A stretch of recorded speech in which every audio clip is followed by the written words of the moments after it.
नमस्कार, आप देख रहे हैं न्यूज वन इंडिया और मैं हूं अमृता चौहान।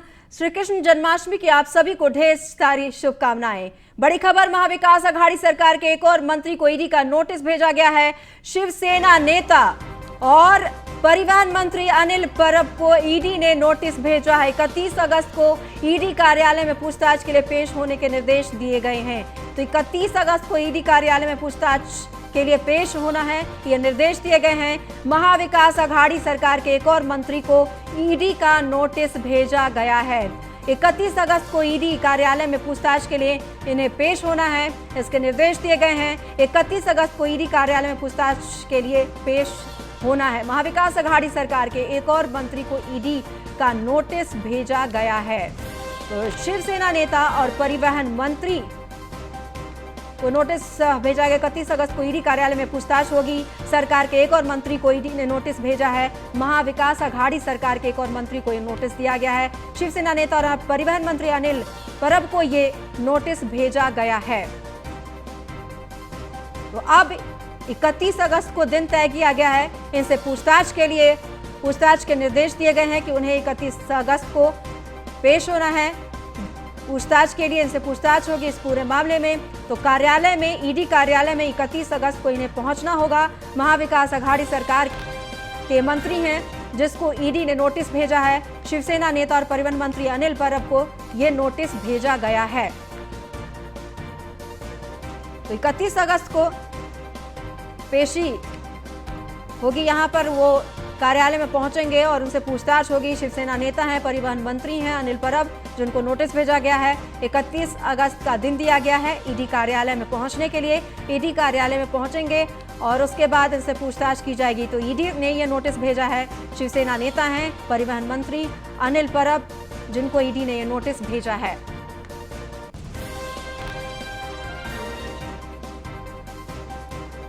तो महाविकास अघाड़ी सरकार के एक और मंत्री को ईडी का नोटिस है और ईडी ने अब कार्यालय में बुलाया है 31 अगस्त को। पूछताछ के लिए पेश होने के निर्देश भी दिए गए हैं।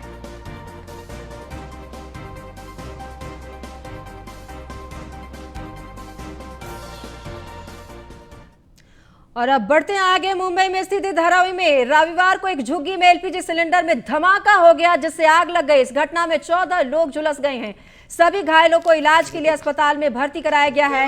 घटना करीब दोपहर 12:30 बजे हुई, जब घर में महिलाएं खाना बनाने की तैयारी कर रही थी। बताया जा रहा है कि इस ब्लास्ट में 2 लोगों का शरीर 70% से ज्यादा जल चुका है। वहीं सूचना मिलने के बाद मौके पर दमकल कर्मी पहुंचे और दमकल कर्मियों की मदद से ही आग पर काबू पाया गया। तो दमकल की गाड़ियां मौके पर पहुंची थी और आग पर काफी मशक्कत के बाद काबू पाया गया।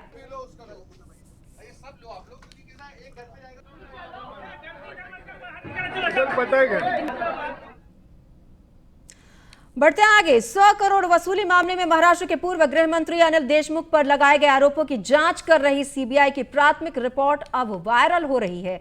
सीबीआई की यह रिपोर्ट सही है या नहीं अभी कहा नहीं जा सकता, लेकिन इस रिपोर्ट के मुताबिक सीबीआई ने वसूली कांड के प्राथमिक जांच में अनिल देशमुख को क्लीन चिट दे दी है। इस रिपोर्ट में लिखा है कि अनिल देशमुख के खिलाफ कोई ठोस सबूत नहीं मिले हैं। ऐसे में सवाल ये उठ रहा है कि अगर सीबीआई ने प्राथमिक जांच में अनिल देशमुख को क्लीन चिट दे दी थी तो फिर उनके खिलाफ बाद में एफआईआर क्यों नहीं दर्ज की गई। वसूली कांड में महाराष्ट्र की राजनीति में तो भूचाल लाया ही। इसके अलावा पूर्व गृह मंत्री अनिल देशमुख को पद से इस्तीफा देना पड़ा। कई मामलों में बुरी तरह फंस चुके अनिल देशमुख को लेकर अब सीबीआई की एक कथित रिपोर्ट चर्चा का विषय बन गई है। ये रिपोर्ट कितनी सटीक है अभी कहा नहीं जा सकता, लेकिन इस कथित रिपोर्ट के मुताबिक सीबीआई की ओर से अनिल देशमुख को क्लीन चिट दे दी गई है। ये कथित क्लीन चिट सीबीआई की ओर से प्राथमिक जांच के बाद दी गई है। सीबीआई के डीवाईएसपी आरएस गुंजाल के इस रिपोर्ट पर हस्ताक्षर है। रिपोर्ट में मुंबई पुलिस के सस्पेंडेड एपीआई सचिन वाजे की भूमिका भी काफी कुछ बताई गई है। पूर्व पुलिस आयुक्त परमवीर सिंह ने जो पूर्व गृह मंत्री अनिल देशमुख जी के ऊपर आरोप लगाए थे उसकी प्राथमिक जांच करने की, प्रिलिमिनरी इंक्वायरी करने की आदेश उच्च न्यायालय ने सीबीआई को दिए थे। उसके तहत सीबीआई के इन्वेस्टिगेशन ऑफिसर ने इसकी जांच की और जो रिपोर्ट दिया था वो अभी जनता के सामने आ चुका है। और इस रिपोर्ट के तहत जो जानकारी सामने आ रही है वो बहुत ही चौंका देने वाली है। इसमें पूरी तरह से स्पष्ट किया गया है कि अनिल देशमुख जी का इसमें कोई दोष नहीं था। जो आरोप किए गए थे वो पूरी तरह से तथ्यहीन है और इसकी जांच को आगे बढ़ाने की कोई आवश्यकता नहीं, ये स्पष्ट रूप से कहा गया है। तभी भी सीबीआई ने एफआईआर दर्ज की है और इसी वजह से ये रिपोर्ट उचित है या अनुचित है, योग्य है या अयोग्य है, सत्य है या असत्य है, इसके बारे में स्पष्टीकरण देने की जिम्मेदारी अब सीबीआई की है। इस तरह से अनिल देशमुख जी पूर्व गृह मंत्री को लेकर कुछ अखबारों में आज खबरें छपी है कि सीबीआई की फाइल में जो प्रिलिमिनरी इंक्वायरी थी उस रिपोर्ट में उन्हें क्लीन चिट दिया गया। पूरी तरह से जो फाइल के कागजात हैं वो सोशल मीडिया पे वायरल हो रहे हैं। इस कथित रिपोर्ट के 60वें पेज पर पॉइंट 4 में सचिन वाजे की भूमिका के बारे में बताया गया है। लिखा गया है कि सचिन वाजे सीधे मुंबई सीपी को रिपोर्ट करते थे। रिपोर्ट में साफ तौर पर इस बात का जिक्र किया गया है कि सचिन वाजे और अनिल देशमुख के बीच किसी भी तरह की कोई मीटिंग नहीं हुई थी। बीजेपी नेता किरीट सोमैया ने अनिल देशमुख को लेकर महाविकास अघाड़ी सरकार पर निशाना साधा। उन्होंने कहा है कि सीबीआई सभी घोटालों की जांच करेगी। ठाकरे सरकार घोटालों की जांच से क्यों डर रही है? अनिल देशमुख तो भाग गए। 1 दर्जन बार ठाकरे सरकार अनिल देशमुख हाई कोर्ट में, सुप्रीम कोर्ट में गए, याचिका कोर्ट ने मान्य नहीं की। 4 दिन पहले तो मुंबई उच्च न्यायालय ने कहा रश्मि शुक्ला फोन टेप से लेके सभी इससे संबंधित चीजों की सीबीआई ने जांच करनी चाहिए। जांच होगी। इस प्रकार के स्टंट से घोटालों की जांच रुकने वाली नहीं है। सभी घोटालेबाजों को सजा होगी। इस रिपोर्ट के वायरल होने के बाद अब सवाल उठ रहे हैं कि अगर सीबीआई ने प्रारंभिक जांच में भी अनिल देशमुख को क्लीन चिट दे दी थी तो फिर उनके खिलाफ बाद में एफआईआर क्यों दर्ज की गई? 100 करोड़ मामला अति गंभीर माना जाता है। उसी में पूर्व गृह मंत्री अनिल देशमुख, इनका नाम आने के बाद उन्होंने अपने पद से इस्तीफा देना पड़ा। लेकिन आज एक सोशल मीडिया पे एक रिपोर्ट वायरल हो रही है, उसमें उनको क्लीन चिट मिलने की शंका जताई जा रही है। लेकिन इस प्रकार का जो क्लीन चिट देने की रिपोर्ट सामने आई है वो सही है या गलत, अभी इस पर कोई पुष्टि हुई नहीं है। लेकिन ऐसी रिपोर्ट यदि सामने आती है तो उन लोगों पे क्या कार्रवाई होती है जो इस प्रकार की रिपोर्ट वायरल करते हैं। इसकी वजह से केंद्र सरकार और राज्य सरकार इस पर क्या कार्रवाई करेंगी, ये आने वाले दिनों में देखने की बात होगी। वीडियो जर्नलिस्ट गौरव के साथ Santosh More, news one India, Mumbai. उधर शिवसेना सांसद संजय राउत ने केंद्रीय मंत्री नारायण राणे पर जमकर हमला बोला। उन्होंने कहा कि राणे के अहंकारी और प्रतिशोधपूर्ण रवैये ने बीजेपी को बैकफुट पर ला दिया है। उन्होंने आरोप लगाया है कि कोंकण के कद्दावर नेता जन आशीर्वाद यात्रा के दौरान प्रधानमंत्री के दिशा निर्देशों का पालन नहीं कर रहे हैं। राउत ने यह भी कहा है कि बीजेपी के साथ हमारे राजनीतिक मतभेद हैं। अगर बीजेपी राणे के कंधे का इस्तेमाल कर हम पर गोली दागना चाहती है तो हम तैयार हैं। शरद पवार के साथ भी हमारे मतभेद थे, लेकिन आज हम साथ हैं। नासिक में पार्टी कार्यकर्ताओं को संबोधित करते हुए राउत ने राणे के बयान पर पलटवार किया है। वो पुराने मामलों को खोद खोद कर बाहर निकालेंगे। राउत ने यह भी कहा है कि शिवसेना के पास राणे की कुंडली है और वो संदूक खोल सकती है। किसी भी राज्य का गवर्नर होता है, उसकी अपॉइंटमेंट पॉलिटिकली होती है। जिस पार्टी की सरकार दिल्ली में होती है, दिल्ली के लोग हर राज्य में अपना पॉलिटिकल एजेंट की अपॉइंटमेंट करते हैं। जैसे ब्रिटिश काल में होता था, पॉलिटिकल एजेंट थे, गवर्नर है, लेकिन उनके ऊपर एक जिम्मेदारी भी होती है संविधान की तरह काम करने की, देश और राज्य चला रही। और राज्यपाल ने अपने आप को राजनीतिक पैदा के तौर पर इस्तेमाल करने से बचना चाहिए। और महाराष्ट्र में जो हमारे राज्यपाल महोदय है, बहुत अच्छे व्यक्ति है। किसी भी राज्य का गवर्नर होता है, उसकी अपॉइंटमेंट पॉलिटिकली होती है। जिस पार्टी की सरकार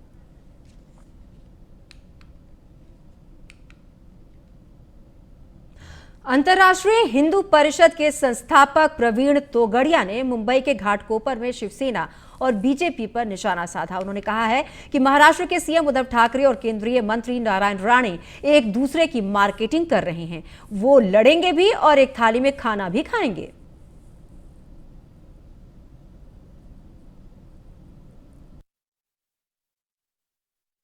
अध्यक्ष डॉक्टर प्रवीण तोगड़िया सर, जो आज एक दिन के मुंबई दौरे पे है सर, अब क्या कहोगे आप? आज का जो एक दिन का दौरा है उसके बारे में आप क्या कहोगे? कोरोना के कारण मर्यादित संख्या में कार्यकर्ता के साथ बैठकर उनको हिंदू हित की प्रवृत्ति और उसकी गतिविधियों को गति देने के लिए प्रवास है। उनमें एक है हिंदू हेल्पलाइन। भारत का कोई भी हिंदू भारत के किसी भी कोने में जाएगा और मदद मांगेगा तो 24 घंटे उसको मदद मिलती है। हर वर्ष 1 लाख लोगों को मदद करते हैं हिंदू हेल्पलाइन। दूसरा है इंडिया हेल्थ लाइन। भारत में कोई गरीब बिना डॉक्टर न रहेगा, इसलिए 10,000 डॉक्टर हमने MSMD हमारे साथ जोड़े हैं, जो हर रोज़ एक गरीब मरीज को निःशुल्क इलाज करेंगे। तीसरा है एक मुट्ठी अनाज। लोगों के 1 लाख घरों में थैली बांटी है, हर रोज़ एक मुट्ठी अनाज डालेंगे और महीने में एक बार एकत्रित करके 10 किलो की थैली बनाकर गरीब हिंदुओं को देना। हमारी एक एक्टिविटी है किड्स अहेड, बच्चे ही आगे। बच्चों को टैलेंट बढ़ाकर संस्कार देना। महिला सुरक्षा की ट्रेनिंग देते हैं, महिला स्वास्थ्य की। यह सभी हमारी प्रवृत्ति को गति देने के लिए सभी कार्यकर्ता के साथ बैठना है। बढ़ते आगे। अंतर्राष्ट्रीय हिंदू परिषद के संस्थापक और अध्यक्ष डॉक्टर प्रवीण तोगड़िया मुंबई दौरे पर हैं। इस दौरान डॉक्टर प्रवीण तोगड़िया ने मुंबई के न्यूज़ 1 इंडिया कार्यालय में जाकर न्यूज़ 1 इंडिया की टीम से खास बातचीत की।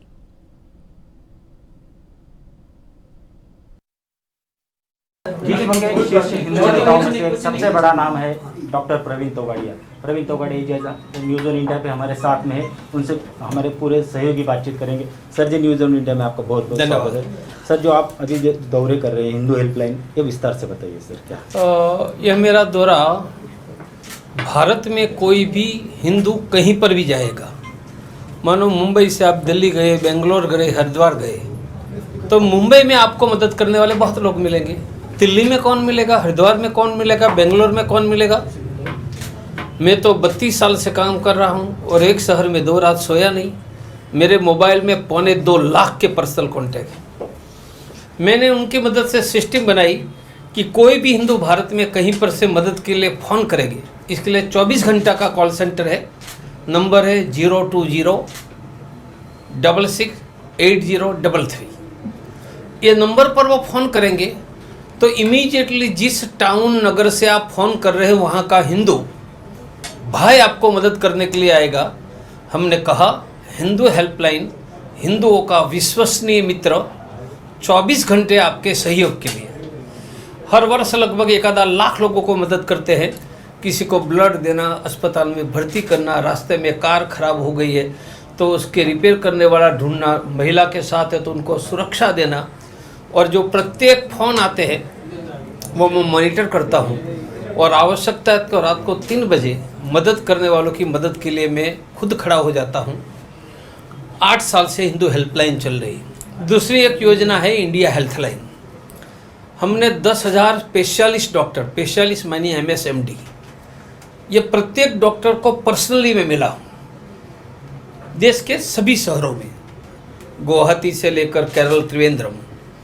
उनसे मैंने मांग की कि मैंने उसकी 25-30 लाख रुपए की आमदनी छोड़ दी, आप एक गरीब मरीज के पैसे नहीं छोड़ोगे। माई demand was 1 patient free per day. जो डॉक्टर ने सहमति दी उनसे फॉर्म भरवाया। मेरे पास 10,000 स्पेशलिस्ट डॉक्टर है, including doctor Anil cardiologist Bombay hospital के। हर रोज 10,000 मरीजों की सेवा करोगे तो वर्ष में आप 35 लाख मरीजों की सेवा करोगे। योजना का नाम है इंडिया हेल्थ लाइन। तीसरी योजना है एक मुट्ठी अनाज। 1 लाख घरों में थैली बांटी है। कहते हर रोज एक मुट्ठी अनाज डालो, महीने में एक बार एकत्रित करके 10 किलो की बैग बनाकर गरीबों को खिला रहे हैं। अब एक्सपांशन कर रहा हूँ, 1 करोड़ घरों से अनाज एकत्रित करूँगा। आपने एक प्रश्न पूछा, मैंने उत्तर 3 दे दिया। बाकी सहयोगी प्लीज जल्दी से पूछिए। अभी जिस तरह से राज्य में पूरे भारत में कोरोना की परिस्थिति थी, उसमें केंद्र की सरकार ने जो काम किया है उससे आप सहमत है? पहली बात, मैं सेंट्रल ऑडिटर जनरल नहीं हूँ, तो केंद्र सरकार का ऑडिट करना मेरा काम नहीं है। डॉक्टर के मुझे पता चलता है, पर मेरा काम नहीं है। पर ये मैं कहूँगा कि सेकंड वेव बहुत पीड़ादायक था। सेकंड वेव पीड़ादायक था। भारत के किसी हॉस्पिटल में बेड नहीं थी, ऑक्सीजन नहीं था, वेंटिलेटर नहीं था। मेरी बहन कोरोना में चली गई, उनको वेंटिलेटर देने के लिए मुझे 12 घंटा वेट करना पड़ा। सभी मेरे दोस्तों के हॉस्पिटल वेंटिलेटर पर मरीज है, वो बच जाए या मर जाए तब वेंटिलेटर खाली होगा, और कहाँ से होगा? हिंदुस्तान में लाखों लोगों को ऑक्सीजन, वेंटिलेटर हजारों लोगों को, दवाइयाँ नहीं मिली है। यह पूरे भारत का बहुत पेनफुल दृश्य है। लोग हाथ जोड़कर, मेरी हॉस्पिटल भी जो चैरिटेबल मैंने 98 के बाद बनाई, ये पूरी हॉस्पिटल सेकंड वेव में हमने कोरोना की बनाई थी। लोग हाथ जोड़कर कहते थे नीचे सुलाओ, लीगल कारणों पर नीचे नहीं सुला सकते थे, परंतु कोई अस्पताल में जगह नहीं है। ये हमारे जो निकुंज भाई आए, उनके पिताजी को हम वेंटिलेटर नहीं दे पाए, उनके पिताजी चले गए। तो सेकंड वेव बहुत दुखद था। सरकार की भूमिका क्या है वो पूरा देश जानता है। प्रवीण तोगड़िया के सर्टिफिकेट की जरूरत नहीं, भारत की जनता ही सर्टिफिकेट है। सर, जैसे कि अभी आपने बताया कि आपके बहन का डेथ हुई, वैसे ही कोरोना के पीरियड में मेरे मम्मी का भी डेथ हुआ है सेम प्रॉब्लम के लिए। लेकिन जैसे आप जानते होंगे, केंद्र सरकार ने ये कहा था कि एक भी पेशेंट की डेथ ऑक्सीजन की कमी के कारण नहीं हुई है। तो ये स्टेटमेंट के ऊपर आप केंद्र सरकार को क्या जवाब देना चाहोगे? मैं आंकड़ों के साथ कहता हूँ, 167 पेशेंट ऑक्सीजन बंद करने के कारण नहीं था, इसलिए मर गए। मेरा एक दिल्ली में दोस्त डॉक्टर है, SCL गुप्ता, वह कैंसर सर्जन है और वह एक हॉस्पिटल का सुपरिटेंडेंट है। उनकी हॉस्पिटल में वह डॉक्टर का फिजिशियन सहित 17 लोग ऑक्सीजन नहीं थे, मर। उस डॉक्टर का हेड ऑफ द डिपार्टमेंट वह भी मर गया। उस हॉस्पिटल का नाम है बत्रा हॉस्पिटल। बत्रा हॉस्पिटल का मालिक भी मेरा परिचित है। तो देश में जगह जगह पर, उनमें गुजरात भी मुक्त नहीं, बाकी राज्य भी मुक्त ही नहीं, ऑक्सीजन सप्लाई नहीं करने से कारण लोग मरे हैं। अब आंकड़े नहीं मांगोगे तो आंकड़े आएंगे नहीं, तो आप दोगे नहीं। सर, अभी इंटरनेशनल लेवल पर इसलिए कुछ बात की जाए, अफगानिस्तान का इशू चल रहा, मुद्दा चल रहा है और लोगों को बड़ी उम्मीद थी कि भारत सरकार कोई स्टैंड लेगी, क्लियर कट कहीं कुछ दिखे, लेकिन अभी तक कोई स्टैंड क्लियर दिखाई नहीं दे रहा। सर, अफगान प्रॉब्लम का 2 मैसेज है। कश्मीर बॉर्डर और अफगानिस्तान बॉर्डर के बीच 153 किलोमीटर का अंतर है।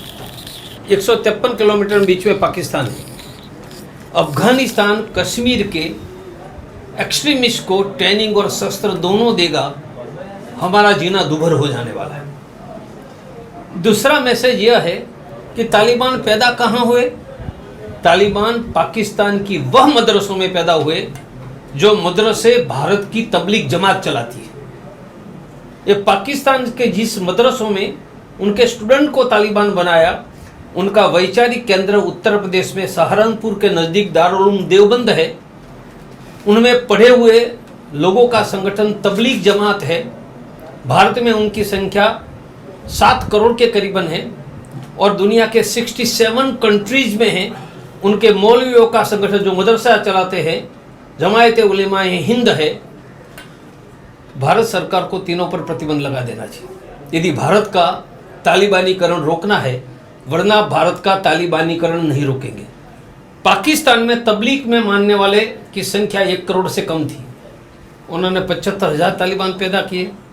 तो भारत में 7 करोड़ तबलीग वाले हैं, यहाँ तो 35 लाख तालिबान पैदा करेंगे, होगा क्या? सर, अभी आप बड़े व्यस्त रहते हो आपके कार्यक्रमों में, लेकिन शांत रहने के लिए आप क्या करते हो?